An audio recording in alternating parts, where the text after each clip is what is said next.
ओम शांति। ओम शांति। चलो। सबसे पहले आज हम एक गीत बजाएंगे, उसके बाद फिर प्रश्न उत्तरीय कार्यक्रम होंगे।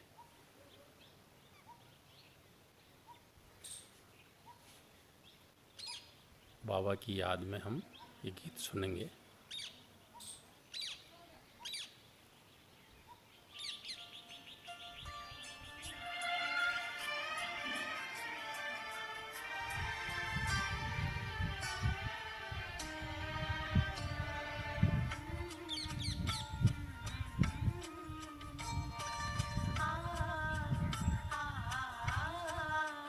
जीवन तुमने दिया है, संभालोगे तुम।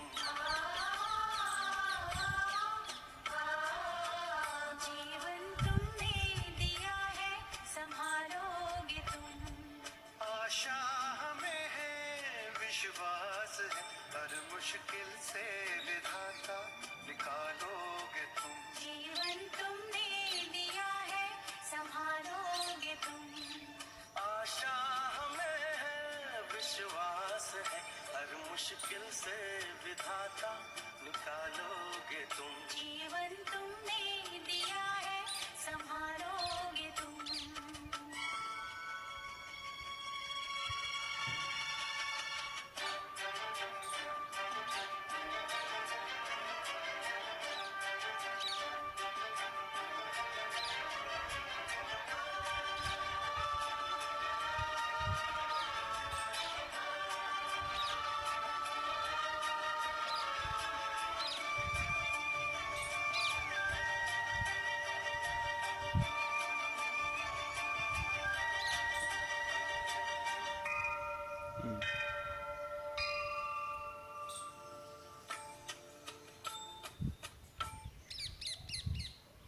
ओम शांति। ओम शांति। सुंदर वातावरण है जी। चारों तरफ। तो कुछ प्रश्न आज भी आए हैं, तो हम पुरुषार्थ में आसान कैसे सहज हो, उसके लिए हम कुछ ब्राह्मणों के जो पुरुषार्थ में विघन रूप में या कोई ना कोई संशय के रूप में आते रहते हैं, क्योंकि ये जीवन है, लंबा सफ़र है ज्ञान मार्ग में।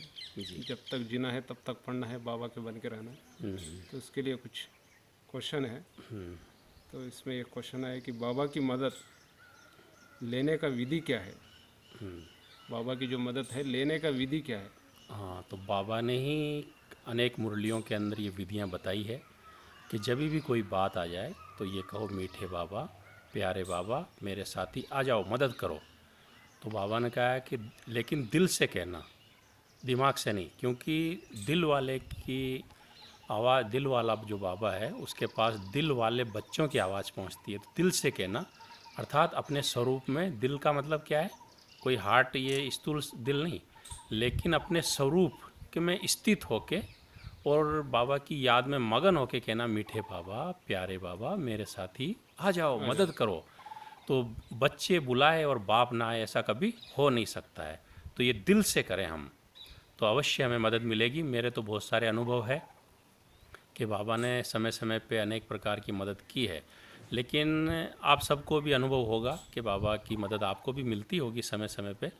लेकिन इसमें क्या होता है कि कई बार हमको बाबा की मदद मिलती नहीं है और हम संशय बुद्धि बन जाते हैं, ऐसा होता है।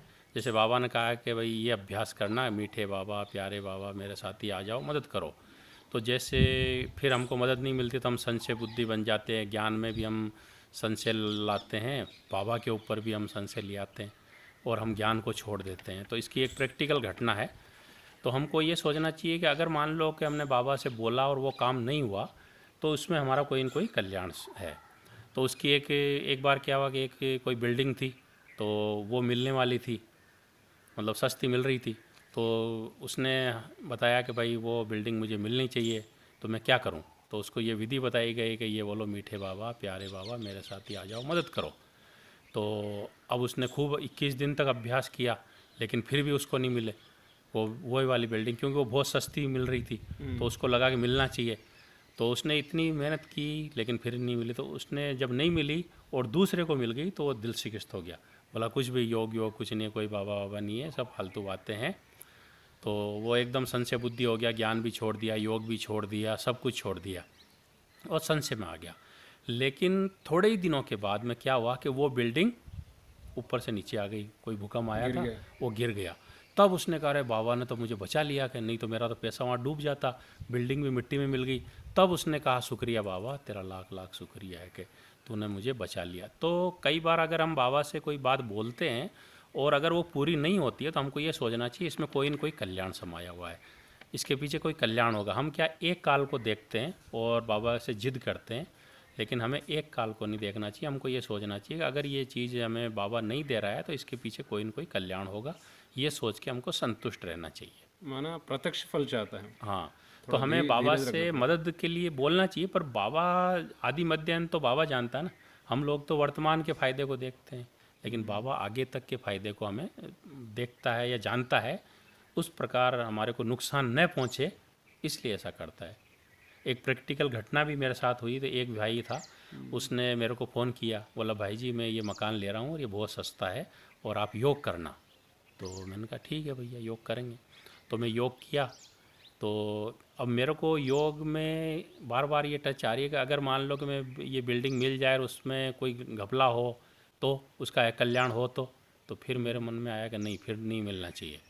तो हुआ क्या कि मैंने योग किया, लेकिन बार बार ये संकल्प आ रहा था। तो मैंने कहा उसको भाई को, मैं बोला यार कोई प्रॉब्लम है इसमें लगता है। मैंने कहा अगर आप ये ख़रीद लो, मकान मान लो सस्ता भी है, लेकिन फिर बाद में कोई दिक्कत आए तो, बोला फिर तो प्रॉब्लम हो जाएगी। तो मेरे को ऐसा टच हो रहा है, मैंने उसको कहा। तो फिर क्या हुआ कि बाद में मालूम पड़ा कि वो बिल्डिंग जिस धरती पे खड़ी थी वो धरती आदि किसी और की थी, मतलब विवादित ज़मीन पे था। अगर वो मान लो ले लेता तो फिर वो विवाद में आ जाता, इसलिए बाबा मेरे को जैसे कि टच कर रहा था। तो अगर मान लो कि हम बाबा की मदद मांगते हैं और अगर वो कार्य सिद्ध नहीं होता है तो हमको सोचना चाहिए इसमें कोई न कोई कल्याण होगा। और बाबा ने कहा है मदद तभी मिलता है बुद्धि की लाइन क्लियर हो। हाँ क्लियर, वो तो बात है ही, लेकिन कई बार बुद्धि की लाइन क्लियर भी होती है तो भी मदद नहीं मिलती है। लेकिन मदद नहीं मिल रही है उसके पीछे ये सोचना चाहिए इसमें कोई हमारा कल्याण नहीं है। अगर कोई न कोई बात में कल्याण अवश्य होगा तो कल्याण को सोचो, आदि मध्य अंत को सोच के हमें संतुष्ट रहना चाहिए, बाबा पे निश्चय होना चाहिए। कई बार ज्ञान समझते हैं, बाबा की मदद का भी अनुभव करते हैं, सब कुछ करते हुए कई बार नहीं, कोई भी परिस्थिति आ गई तो उदास हो जाते। हाँ, सब कुछ जानते हैं तो समय पर वो जब उस समय ये भी लगता है कि बाबा का मदद नहीं है। हाँ, जैसा भी मेरे बाबा की भी मदद नहीं है, किसी व्यक्ति की भी मदद नहीं है। उस समय अकेला संघर्ष करता रहता है और अकेला हो जाता है इंसान। तो हमको ये देखना चाहिए कि जैसे लौकिक में भी आप देखो, कोई भी टीचर होता है वो साल भर पढ़ाता है, लेकिन बाद में जब परीक्षा होती है तो वो अलग हट जाता है, उस टाइम वो साथ नहीं देता है। इसी प्रकार से हमको जब कोई पेपर आता है तो बाबा उस टाइम थोड़े टाइम के लिए हमसे अलग हट जाता है, या कोई व्यक्ति भी हमें मदद नहीं करते हैं। क्यों कि उस टाइम हमारी परीक्षा होती रहती है। अगर परीक्षा नहीं होगी तो हम आगे क्लास कैसे बढ़ेंगे। इसलिए हमको कोई साथ नहीं दे रहा है तो हमको सोचना ये पेपर है, इसमें मुझे 100 में से 100 मार्क्स लेना है, उसमें हमको हलचल में नहीं आना है। ये बाबा कहीं भी नहीं गया, बाबा हमारे साथ है, लेकिन अभी ये परीक्षा है तो इसमें मुझे पास होना है। ये लक्ष्य रखेंगे तो हम संतुष्ट रहेंगे, नहीं तो हम दिल शिकस्त हो जाएंगे। न तो हमें बाबा की मदद मिल रही है, न ब्राह्मण परिवार की मदद मिल रही है। इसका प्रैक्टिकल में एक और क्या होता है कि जब कर्म भोग आता है तो वो पेपर होता है, उसको पास हमें ही करना होता है। क्योंकि साल भर हमने जो पढ़ाई की है, साल भर क्या, हमने तो जीवन भर हम पढ़ाई पढ़ रहे हैं, ये कब से जब से ब्राह्मण बने। तो उसका प्रूफ क्या है, पास हो रहे हैं या फेल हो रहे हैं, आगे जा रहे हैं पीछे जा रहे हैं, तो उसका प्रैक्टिकल हमको मालूम पड़ता परीक्षा से। उस टाइम पे बाबा मदद नहीं करता, पर बाबा साक्षी होकर हमको देखता रहता है। और उस समय हमारा चुप तो हो रहा है उस टाइम। हाँ, तो एक प्रैक्टिकल घटना थी कि एक टीचर बहन थी, तो उसके अंदर किसी ने 2 आत्माएं प्रवेश करवा दी। अब 2 आत्माएं प्रवेश करती थी और वो पेट को ऐसा हिलाती थी कि पूरा जो कुछ पेट में होता था वो एकदम नीचे आ जाता था। तो अब क्या, वो ट्रांस में भी जाती थी वो बहन, लेकिन उसका ट्रांस का पार्ट भी ख़त्म हो गया। रात को अचानक प्रवेश कर जाए वो आत्माएं तो वो डर बैठ गया, तो उसके कारण से उसका योग भी नहीं लगे। अच्छा, योग भी नहीं लग रहा है, प्लस वो ध्यान में भी नहीं जा रही है, उसको और कहीं से भी मदद नहीं मिल रही है, तो उसको वो सोच रही है कि बाबा मुझे मदद नहीं कर रहा है। तो फिर हाँ, फिर क्या हुआ कि एक दिन ऐसे ही, ये थोड़े दिनों के बाद में एकदम वो ध्यान में चली गई और बाबा को उल्हना दे, बाबा आपने ये क्या किया कि मेरे को आपने मेरे को ऊपर भी नहीं आने दिया, और मैं आपसे मिलने भी नहीं पाई, आपने मेरे को मदद नहीं की है, मेरे को कितनी तकलीफ़ हो रही है। तो बाबा ने कहा बच्चे, ये एक परीक्षा है, तुम्हारा कर्म भोग है, थोड़े टाइम में चुकता हो जाएगा, उसमें थोड़ी सी धीरज रखो और थोड़े टाइम बाद फिर सब कुछ नॉर्मल हो जाएगा। तो हमको ये सोचना, ये परीक्षा है, ये पेपर है, इसमें मुझे बहुत ही धीरज से काम लेना है, अपनी स्थिति को मतलब इस तक प्रज्ञ रखते हुए, शांत, अपने मन को शांत रखते हुए, ज्ञान और योग को यूज करते हुए उस परीक्षा में हमें को पास होना है। हलचल में नहीं आना है, बाबा के ऊपर संशय नहीं लाना है। तो ये पेपर है, या यूँ कहो कि कोई हिसाब किताब है, आया है जाएगा। जाएगा।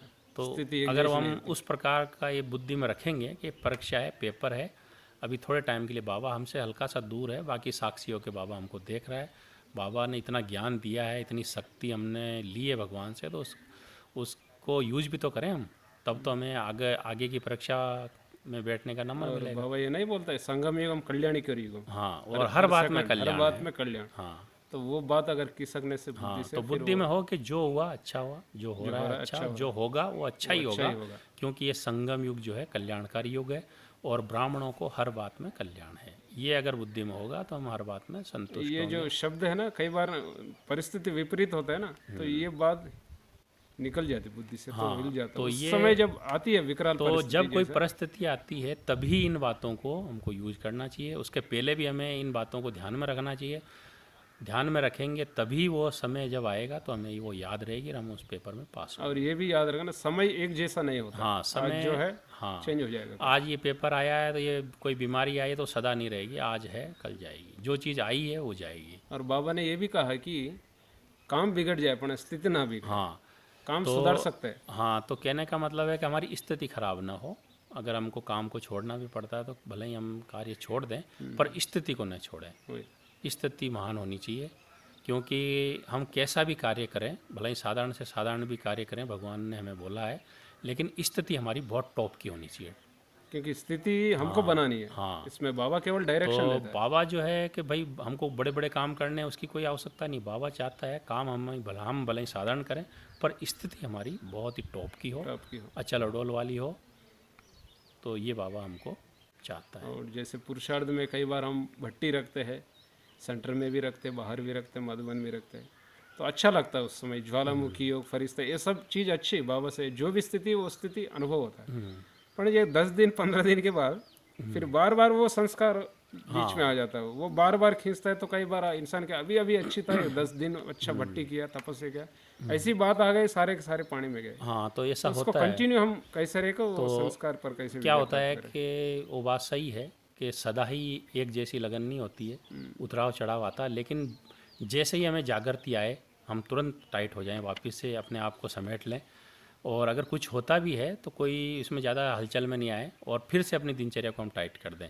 अच्छा, दूसरी बात कि ये संस्कार क्यों प्रकट होते हैं? जैसे कोई कमज़ोर व्यक्ति है मान लो, ठीक है ना, तो कमज़ोर व्यक्ति को पावरफुल बनाने के लिए क्या करना पड़ेगा? एक्सरसाइज। अगर स्कूल में भी अगर उसको शक्तिशाली बनाना है तो उसको कहते हैं भाई एक्सरसाइज कर। अगर खान-पान पर ध्यान दें। उसको डायरेक्ट ही अगर बोला जाए कि भाई तू 100 किलो उठा तो नहीं उठा पाए, लेकिन उसको एक्सरसाइज कराओ, खान पान, उसको डाइट अच्छी दो, और रोज़ थोड़े थोड़े करके उठाने लगेगा तो आखिर अंत में वो उठाएगा। तो ऐसे ही अगर हम भी जो है कोई बात, कोई संस्कार हमें तंग कर रहा है तो बार बार हम उसके ऊपर मतलब उससे संबंधित कुछ ज्ञान को लें बुद्धि के अंदर, उससे, और उसके बाद निर्णय करें कि भाई ये जो संस्कार है इससे मेरे को फ़ायदा क्या है, इससे मुझे नुकसान क्या है, और इससे कोई मुझे क्या प्राप्ति है जो मैं इसको बना के रख रहा हूँ। तो उस प्रकार का उसके मनन चिंतन, नुकसान फ़ायदे के ऊपर ज्ञान को कलेक्शन करें, चिंतन मंथन करें, तो उसके ऊपर विजय प्राप्त करने की हमको पावर मिलेगी। और दिल से ग्रस्त नहीं हो कि भाई कई बार अपने आप को चमाट मारता है ब्राह्मण ज़्यादा। हाँ, तो कई बार क्या होता है कि हमसे कोई गलती हो गई मान लो, तो वो तो पाप तो हुआ, लेकिन हम सोच सोच के और ही दाग के ऊपर दाग लगाते हैं। तो गलती हो गई, अब उसको बीती को बिंदी लगा दो और हल्का करें मन से, अपने आप को हल्का करो, और फिर से हम तीव्र वेग से चिंतन करें कि भाई कहाँ गलती हुई, क्यों गलती हुई है, अपने आप को समझाएं कि भाई इसमें नुकसान ही है, मेरा फ़ायदा नहीं है, भगवान जो कह रहा है उसमें ही हमारा कल्याण है। तो अपने आप को मतलब चिंतन करें, मंथन करें और उसको समझाएं, अपनी आंतरिक शक्ति को बढ़ाएं, और कई बार ये नहीं रूहानी एक्सरसाइज करके। रूहानी एक्सरसाइज, तो और जैसे पुरुषार्थ जारी रहे, हाँ, प्रयास। पुरुषार्थ जारी रहे, हिम्मत ना हारें। ये नहीं कि भाई मेरे से तो अभी मान लो अमृत वेला एक दिन मिस हो गया और मैं दिल से किस्त होकर बैठ जाऊँ, नहीं। अमृत वेला मिस हो गया तो अब अपने आप को हल्का करो और आगे से मुझे इसको एक दिन भी मिस नहीं करना है, और दूसरा आज भोजन छोड़ देना है और दिन भर तपस्या में लगे रहना है। इस तरह से अपने आप को सजा दे के और उस समय को गिलप करना है। वो नहीं है एक या कई बार होता है कि हम लक्ष्य रखते हैं 3 बजे का, उठते हैं हम 3:45 और हम दिल से हो जा रहे हैं आज तो हमें उठ नहीं पाया और व्यर्थ सोचने लग जाए। लेकिन नहीं, मैं 4:45 बजे भी उठाऊँ तो मैं वहाँ से योग करने लग जाऊँ और पौने 4 बजे उठाऊँ तो 4:45 तक मतलब अच्छी स्थिति बना लूँ, या 5 तक बना लूँ, 6 तक बना लूँ, लेकिन ज़्यादा व्यर्थ न सोचूँ गलती करके उसके बारे में। माना उठना जरूर। हाँ, उस अपने समय, हाँ कैसे भी करके। बस अगर कई बार हमारी 5 बजे नींद खुली, कोई बात नहीं, 5 बजे से 6 बजे तक योग कर लें और दिन के अंदर अपने आप को थोड़ा टाइट करें, स्टडी पे ध्यान गैलप दें। हो जाएगा वो हाँ, पुरुषार्थ। तो लेकिन उसके गलती करके हम उसके बारे में हम सोचे नहीं, उससे क्या होता है कि हमारी एनर्जी वेस्ट होती है, हम दिल शिकस्त हो जाते हैं। इसलिए हमको वो ये भी ध्यान रखना है। इसलिए वो कहावत है ना, करत करत भाई मूढ़मती हो सुजान। हाँ, करत करत अभ्यास जड़मति हो जड़मति, सुजान। मतलब अभ्यास करने से जो कम बुद्धि वाला या जड़ बुद्धि वाला व्यक्ति भी जो है बहुत बुद्धिमान बन सकता है। तो अभ्यास एक बहुत ऐसी चीज़ है कि हम अभ्यास करते जाएं, हिम्मत ना हारें। बाबा हमारे साथ है, बाबा का ज्ञान हमारे साथ है, ब्राह्मण परिवार हमारे साथ है, इसलिए हमारी विजय निश्चित है। और कई बार सच्चाई क्या जानते हैं, चीज़ क्या उसमें, फिर भी गलती होती है। हाँ जानते हुए भी हाँ, कई बार परवश हो जाते उसका हैं। उसका कारण क्या है कि लंबा काल के संस्कार बने हुए होते हैं हमारे, तो वो संस्कार बार बार प्रकट हो जाते हैं। लेकिन हमको हिम्मत नहीं हारनी है, शक्ति को बढ़ाते जाना है। जैसे स्थूल में मान लो कि कोई कमज़ोर आदमी है तो एक्सरसाइज करके अपनी शक्ति को बढ़ाता है, अच्छी डाइट लेता है। उसी प्रकार से क्या है कि आज हम ज्ञान में तो आगे, पर वो शक्ति कहाँ है? मूल्यों को धारण करने के लिए शक्ति की आवश्यकता होती है। तो जितना जितना हम सर्वशक्तिवान से योग लगाएंगे उतना वो पावर आ जाएगा और उसके आधार पे हम अवगुणों को छोड़ते भी जाएंगे और गुणों को धारण करते जाएंगे। लेकिन कुछ भी हो, हार में भी हमको हार नहीं मानना है, दिल शिकस्त नहीं होना है। कोई बात नहीं, एक बार गलती होगी, कोई बात नहीं, अब आगे से मुझे नहीं करना है। उसका नुकसान और फ़ायदे को, ज्ञान को कलेक्शन करना है कि ये जो चीज़ मैं कर रहा हूँ इससे नुकसान कितना है, फ़ायदा क्या क्या है, और उस ज्ञान को बढ़ा के एक निर्णय करना है, दृढ़ संकल्प करना है। अगर हमें अमृत वेला पावरफुल करना है तो रात को ही हम सोच के सोएं कि भाई अभी मुझे क्या क्या करना है। सवेरे उठ के पहले से ही अपने आप को उमंग उत्साह दिलाएं तो ऑटोमेटिकली हम अलर्ट हो जाएंगे। और बाबा बोलता है कि संपूर्ण ज्ञान, आत्मा ज्ञान और प्रकृति का ज्ञान, माना आत्मा परमात्मा ड्रामा और प्रकृति, इसको संपूर्ण ज्ञान बोलता है। हाँ तो इसमें शरीर का भी आ गया है। तो कई लोग समझते हैं एक्सरसाइज करना, जो भी हठ योग वगैरह करते हैं ना शरीर हेल्थी के लिए, क्या वो देहाभिमान में ये कन्फ्यूज है ब्राह्मणों का, क्योंकि मन तक तो ठीक है, आत्मा के लिए हम ज़्यादातर इस पर ध्यान कम देता है। तो कई बार क्या है, शरीर ठीक नहीं होता है या कई बार मोटापा आ जाता है, फिट नहीं सही है, तो भी वो इतना प्रभाव नहीं डालते। हम बोल रहे हैं हेल्थी की बात, पर शरीर दिख रहा है मोटापा, तो वो भी जमता नहीं। तो एक्सरसाइज करना क्या देहाभिमान है? नहीं, क्या कहेंगे? एक्सरसाइज बाबा भी करते थे, बाबा बैडमिंटन बच्चों को खिलाते थे, घुमाने भी ले जाते थे। एक्सरसाइज बहुत ज़रूरी है शरीर को अगर हमें परफेक्ट रखना है, क्योंकि हमें 21 जन्म की शरीर से कमाई करनी है। 21 जन्म तो क्या, पूरे कल्प की भी हमें कमाई करनी है। तो हमको देखना है कि भाई हम 24 घंटे इससे काम ले रहे हैं, तो 1 घंटा हमको एक्सरसाइज करनी है। भला ही हम याद में रह के वो एक्सरसाइज करें, मैं फरिश्ता हूँ और ये एक्सरसाइज कर रहा हूँ। चाहे हम बाबा की याद में रह के वॉकिंग करें, प्राणायाम करें, एक्सरसाइज करें, तो हम क्या 1 घंटा अगर इस शरीर को दे देते हैं तो पूरे 24 घंटे एकदम फिट रहते हैं।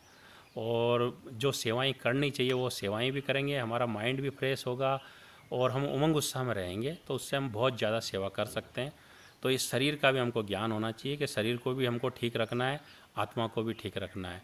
तो शरीर को ठीक रखने के लिए क्या करना है, एक्सरसाइज करना है, और आत्मा को ठीक करने के लिए रूहानी एक्सरसाइज करना है।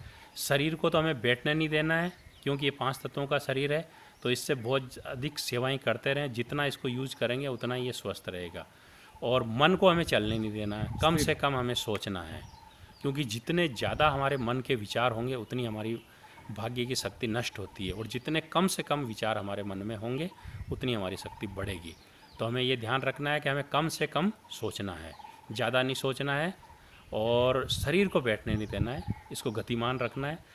तो ये गतिशील रहेगा तो ये शरीर स्वस्थ भी रहेगा, साथ साथ हम सेवाएं करते रहेंगे, हमारा भाग्य बनता रहेगा। मन और तन दोनों को स्वस्थ रखने के लिए मन का एक्सरसाइज करते रहे। हाँ, मन को ज़्यादा चलने नहीं देना, ज़्यादा सोचना नहीं है, कोई न कोई सोमान के अंदर रहना है, रूहानी ड्रिल करते रहना है, और पॉजिटिव सोचना है, हर बात में पॉजिटिव लेना है, नेगेटिव नहीं सोचना है। तो मन हमारा पावरफुल रहेगा और तन को स्वस्थ रखने के लिए जितना हमको पचता है, सुपाच्य हमारा भोजन होना चाहिए, एक रस हमारा भोजन होना चाहिए, और साथ ही साथ हम एक्सरसाइज के ऊपर विशेष ध्यान दें, चाहे योगासन करें, चाहे प्राणायाम करें। इससे हमारा शरीर ठीक रहेगा। नहीं तो क्या होगा, हमें बीमारी लगेगी, हमारा धन जाएगा उसके पीछे और मन भी जाएगा। तो हमें ये ध्यान देना है कि शरीर को भी हमें ठीक रखना है, उसके लिए एक्सरसाइज आदि हमें नियमित करते रहना है और रूहानी एक्सरसाइज भी करना है। और ये तन और मन अगर हमारा शक्तिशाली होगा, स्वस्थ होगा, तो हम ज़्यादा से ज़्यादा बाबा की सेवा कर सकते हैं। अगर मान लो हम एक्सरसाइज नहीं करते हैं तो दिन भर हम उदास रहेंगे, मायूस रहेंगे, खुशी नहीं रहेगी, वो एनर्जी नहीं रहेगी, ज़्यादा हम सेवा नहीं कर पाएंगे, अनेक प्रकार के हमको रोग लग जाएंगे। उसके कारण से हम हॉस्पिटलों के चक्कर काटते रहेंगे और हमारा समय भी ख़राब होगा और हम योग भी नहीं लग पाएंगे, क्योंकि जब हमारा शरीर ठीक नहीं होगा तो बार बार हमारा मन कहाँ जाएगा, शरीर के ऊपर जाएगा, शरीर का ही चिंतन, बीमारी का चिंतन रहेगा और हम बीमारी का ही चिंतन करेंगे, डॉक्टरों के पास भटकते रहेंगे और हमारा जो एक का जो पदम जमा होता है वो पैसा भी हमारा बर्बाद होगा। इसलिए हमें क्या करना है, स्वस्थ रहना है, जिससे हम ज़्यादा से ज़्यादा बाबा की सेवा कर सकेंगे और पूरे क्लब का हम भाग्य बना सकते हैं। इसलिए संपूर्ण स्वस्थ माना, शरीर को गति देना है, मन को स्थिर करना है, हाँ। इसको कहा गया संपूर्ण। और कई बार सेवा में भाग दौड़ करते समय उसमें उमंग उत्सव भी आता है। जैसे टीम नहीं होती नीचे, किसी को हम सेवा बता रहे या ऊपर वाले या नीचे वाले उमंग उत्सव से कर रहे हैं। जब योग का टाइम आता है तो वो फिर उतना नहीं होता है। और जो ये कहावत है कि मन जीते जगत जीते, हाँ, तो मन को कैसे जीते? तो मन को जीतने का मतलब क्या है? ये नहीं कि भाई एकदम शून्य हो जाना। मन का काम तो है विचार शक्ति। तो कहने का भाव, मन को जीतने का मतलब ये है कि मन के अंदर एक तो कम से कम विचार चले।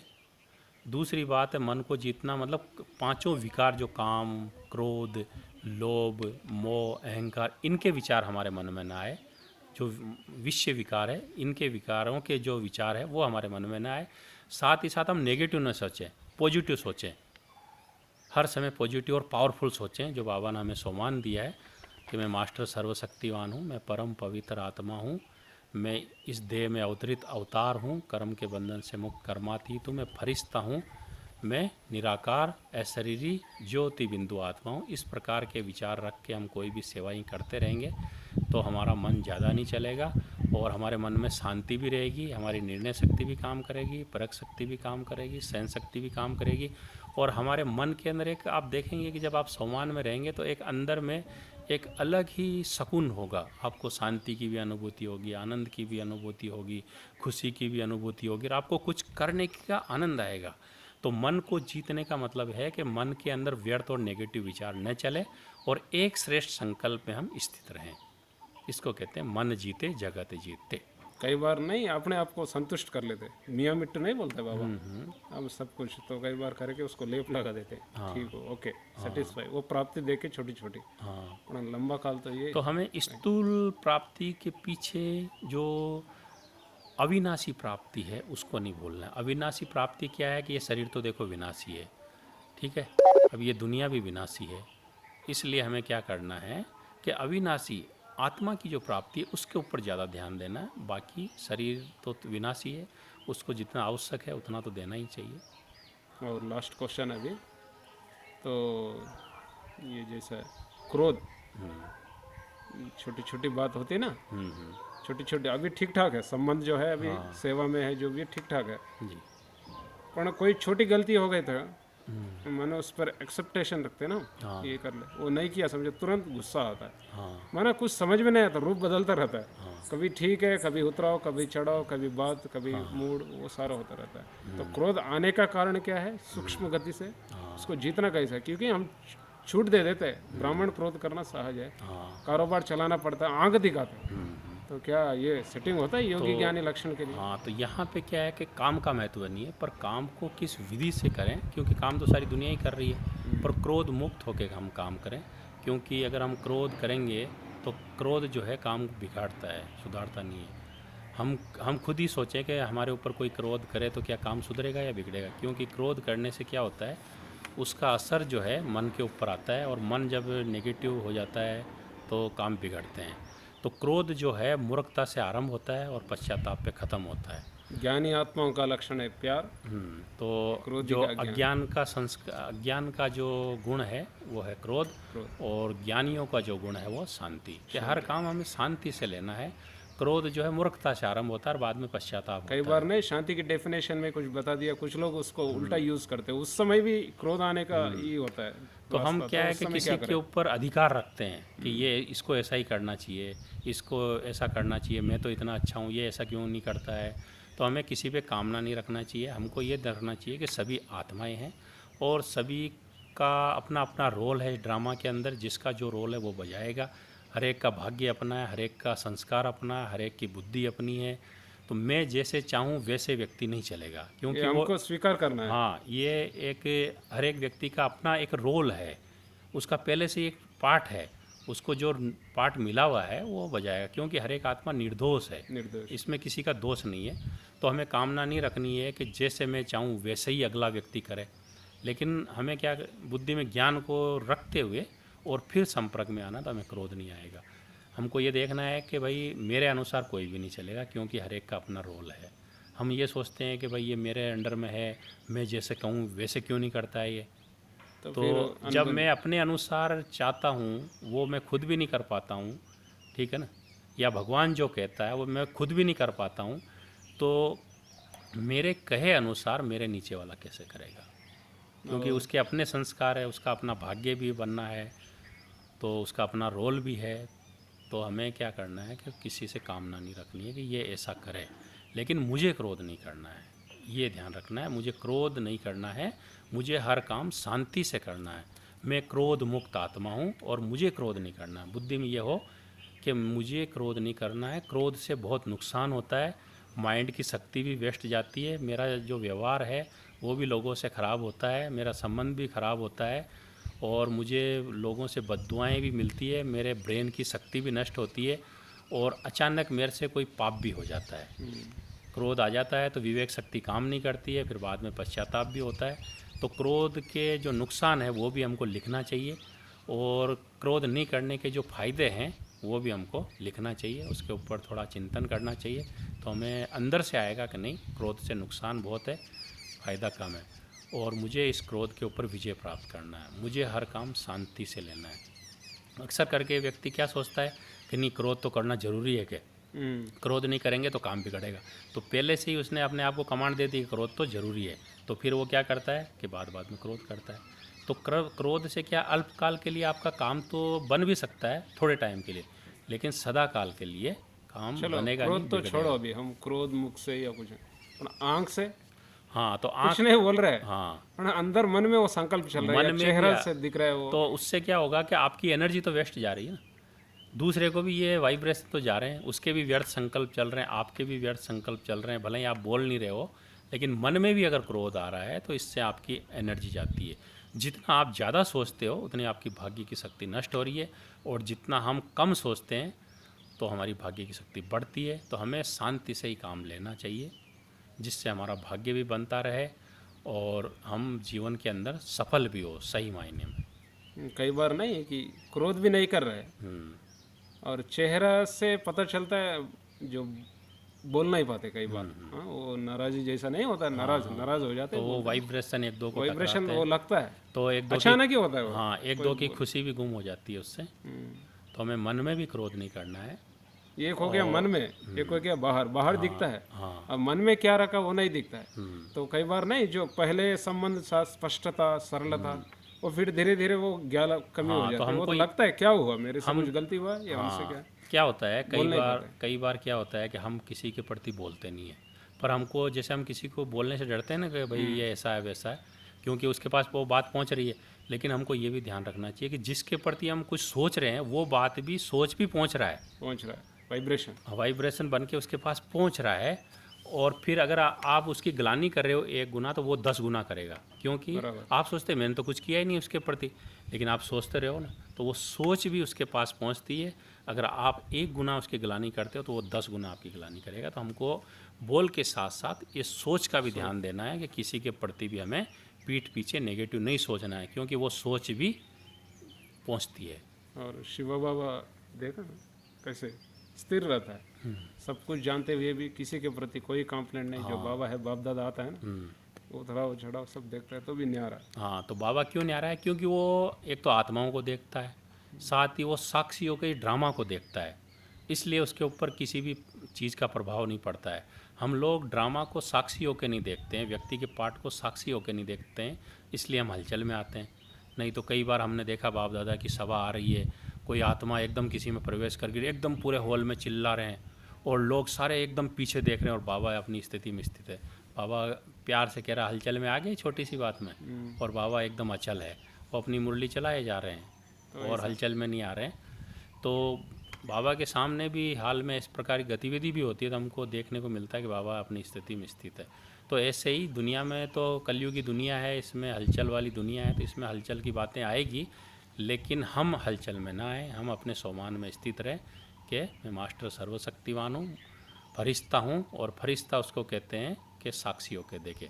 तो अगर हमें भी बाप समान बनना है तो इस ड्रामा को हमें साक्षी होकर और ज्ञान का बल को यूज करना है। हाँ ज्ञान बल माने इतना चिंतन हो हमारे पास, स्टॉक जमा हो, हाँ तो सही समय पर सही बाबा हाँ की तो ज्ञान जब हम मुरलियों का अध्ययन करते रहेंगे, स्टडी करते रहेंगे, तो क्या होगा कि जिस समय जो परिस्थिति या बात आएगी तो उस टाइम हम ज्ञान को यूज करेंगे और हम हल्के हो जाएंगे। पढ़ाई उसी टाइम तो काम आती है। तो हमको पढ़ाई क्यों ज़रूरी है कि जब कोई बात आए तो वो तुरंत वो बातें हमको याद आ जानी चाहिए। उससे हम क्या होगा कि जब नेगेटिव विचार चलने लगे तो तुरंत पॉजिटिव बाबा ने जो बताई है वो बातें जैसे ही याद आने लगेगी आप हल्के हो जाओगे। सत्य ज्ञान की पहचान है 3 बातें। क्या सत्य ज्ञान अगर हमारे पास है तो एक तो हल्कापन आ जाएगा, साथ ही साथ हम शक्तिशाली बनेंगे अगर सत्य ज्ञान है, और तीसरी बात है अगर सत्य ज्ञान है तो हम गुणवान बनते जाएंगे। दुनिया में भी शास्त्र भरे पड़े हैं, ज्ञान की कोई कमी नहीं है, पर ये 3 बातें अगर हमारे में हो रहा है कि एक तो हल्कापन आ रहा है, एक हम गुणवान बनते जा रहे हैं, एक शक्तिशाली बनते जा रहे हैं, तो कहेंगे कि ये सत्य ज्ञान है। इसलिए बाबा बोलता है कि मालिक बन के ऑर्डर करो, बच्चा बन के स्वीकार करो। हाँ, तो जो बाबा कहते हैं ना मालिक और बालकपन का बैलेंस हो, कि जैसे मीटिंग हो रही है मान लो, तो बालक बन के आप अपनी राय, मालिक बन के अपनी बात रख दो, लेकिन अगर संगठन कोई चीज़ को फाइनल कर देता है तो उस टाइम पे क्या करो, बालक बन जाओ। संगठन हो कहीं भी हो, तो कहीं भी चाहे 1-2 के बीच में कोई भी सही बात हमको लगती है, चाहे वो 4 का संगठन हो, 2 का संगठन हो, तो मालिक बन के अगर हमारे मन में कोई बात आ रही है तो हम बोल दें। लेकिन अगर संगठन फाइनल कर देता है कि नहीं ऐसा नहीं ऐसा, तो हम भले ही आपकी बात सही भी हो, लेकिन संगठन की एकता को बनाए रखने के लिए आपको उस टाइम बालक बन जाना है।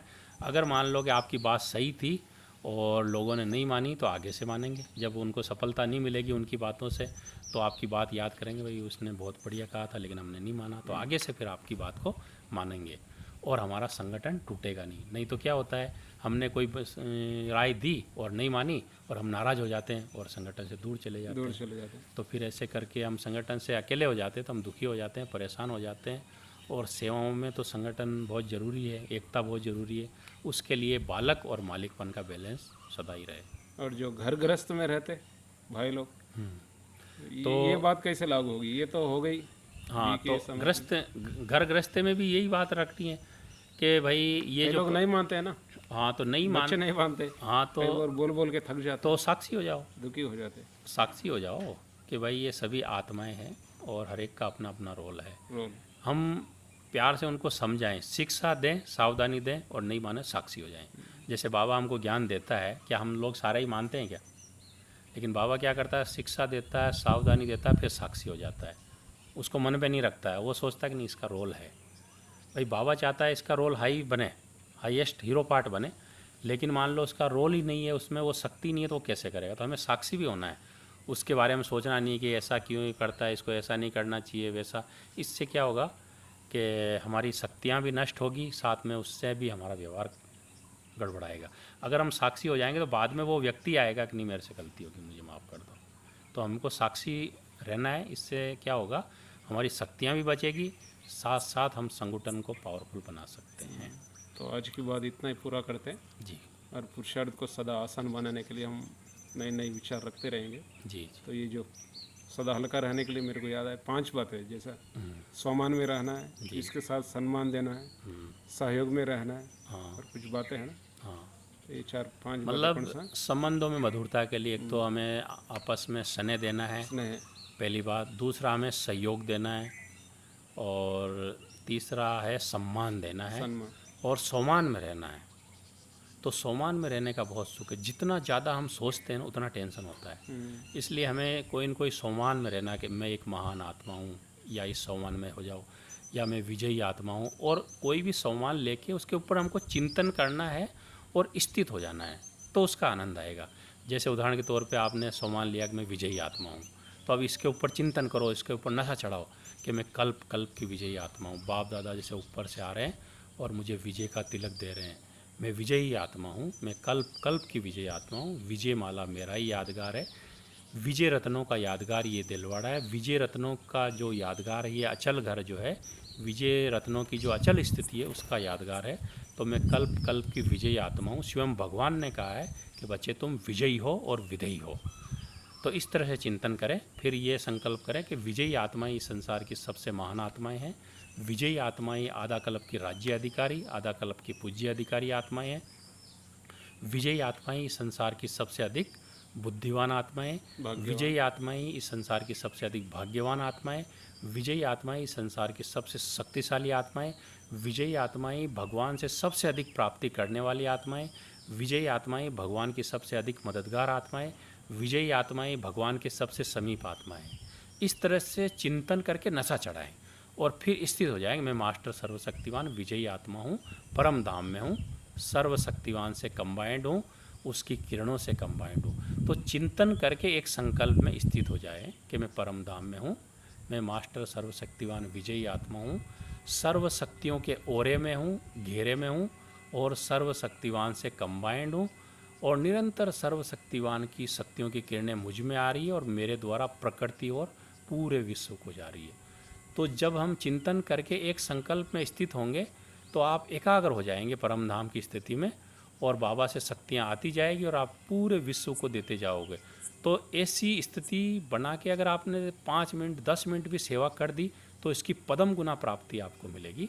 तो ऐसे हमें कोई न कोई सोमान, जो बाबा ने बहुत सारी लिस्ट दी है सोमान की, कम से कम 1000 की संख्या में हमें बाबा ने सोमान दिया होगा।